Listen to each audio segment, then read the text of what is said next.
Seul l'humain fabrique des outils sophistiqués, les conserve entre deux usages et les fait évoluer dans le temps.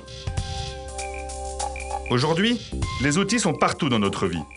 On les utilise tous les jours et dans certains cas, on ne les considère plus vraiment comme des outils, mais comme de véritables prolongations de nous-mêmes. C'est ce lien si particulier entre l'outil et notre corps que des chercheurs de l'INSERM de Lyon tentent de comprendre. Installez-vous ici, s'il vous plaît. Et ils ont réalisé une expérience toute simple, mais assez étonnante. Voilà.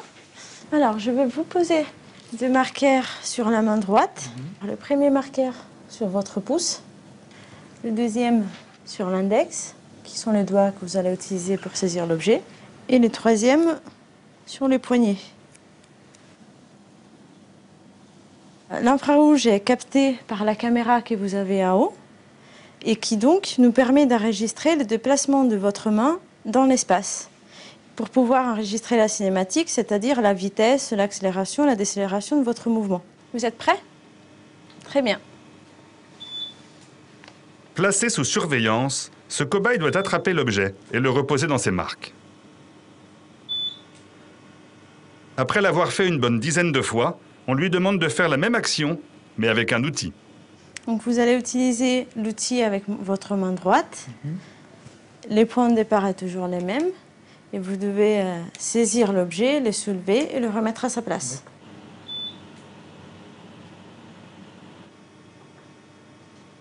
Très bien. Enfin, on lui demande à nouveau de refaire la manipulation à la main. Et on compare ses mouvements de bras avant et après l'utilisation de l'outil. Oui. J'ai rien senti du tout. On voit, pour moi, c'était tout le temps la même chose. Il fallait que je prenne l'objet, que ce soit avant ou après l'outil. J'ai pas vu de différence.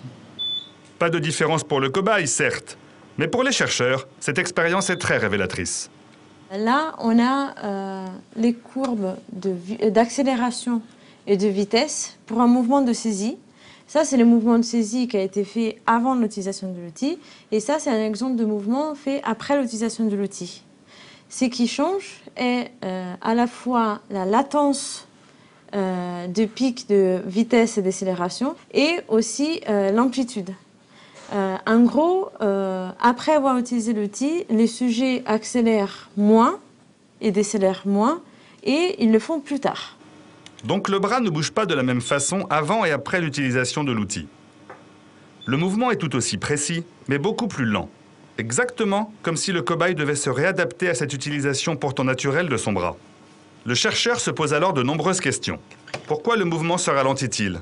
Pourquoi est-il moins ample? Et pourquoi, malgré tout, ne perd-il pas en précision? Pour y répondre, il se livre à une deuxième expérience. Je vais positionner votre bras sur les supports, bien à plat. Voilà. À partir de maintenant, vous ne pouvez plus voir votre bras. Donc on va le cacher. Et on va aussi vous donner un masque pour que vous ne puissiez pas voir. Ok.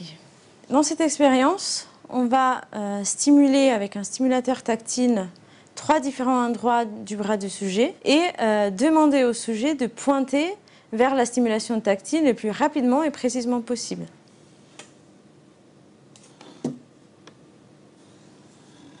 Le cobaye pointe avec une grande justesse les zones stimulées. Puis, on lui demande de reprendre l'outil et il recommence à soulever le petit cube. Enfin, on lui bande à nouveau les yeux et il doit à nouveau pointer les zones stimulées. Et là, il n'arrive plus du tout à taper là où on le stimule. Quand on le touche au poignet ou au bout du doigt, il désigne systématiquement une zone située plus en avant. Un peu comme si on pense à mettre des objets sur un élastique et à tirer l'élastique. La position des objets sur l'élastique ne change pas, mais leur position réciproque change, ils s'éloignent. Ce changement de la perception de notre corps se fait bien sûr dans notre cerveau. Et ce que les chercheurs vont devoir à présent comprendre, c'est comment le cerveau intègre l'outil. On ne sait pas encore au niveau cérébral de zère impliqué, mais ça sera justement la prochaine étape de notre étude. Les chercheurs devront attendre ces IRM pour se prononcer définitivement. Mais ils savent déjà à peu près où ils doivent chercher dans le cerveau. En effet, Tout se passe ici, à l'avant du lobe pariétal, tout en haut du néocortex. C'est le siège de ce qu'on appelle la proprioception, c'est-à-dire la capacité à connaître à chaque instant la position et les mouvements des parties de notre corps dans l'espace.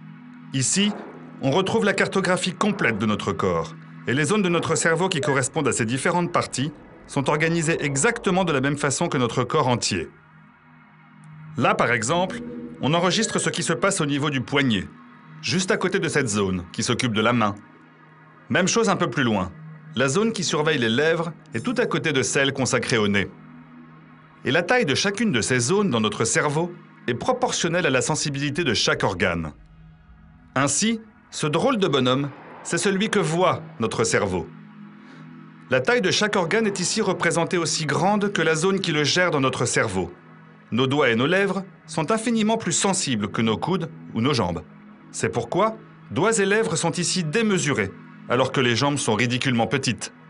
L'expérience de l'outil montre bien que le cerveau l'intègre à la proprioception et modifie la perception que l'on a de soi. La question qui se pose donc est comment ? Y a-t-il une zone spécifique du cerveau qui gère l'outil ? Et est-elle située, comme cela semblerait logique, à côté de la zone de la main ? Plus loin encore, que se passe-t-il avec des outils plus complexes, comme une voiture, ou virtuels, comme le joystick d'un jeu vidéo ? Les neurologues de l'INSERM de Lyon y travaillent encore. Le cerveau n'a pas fini de nous révéler tous ses secrets.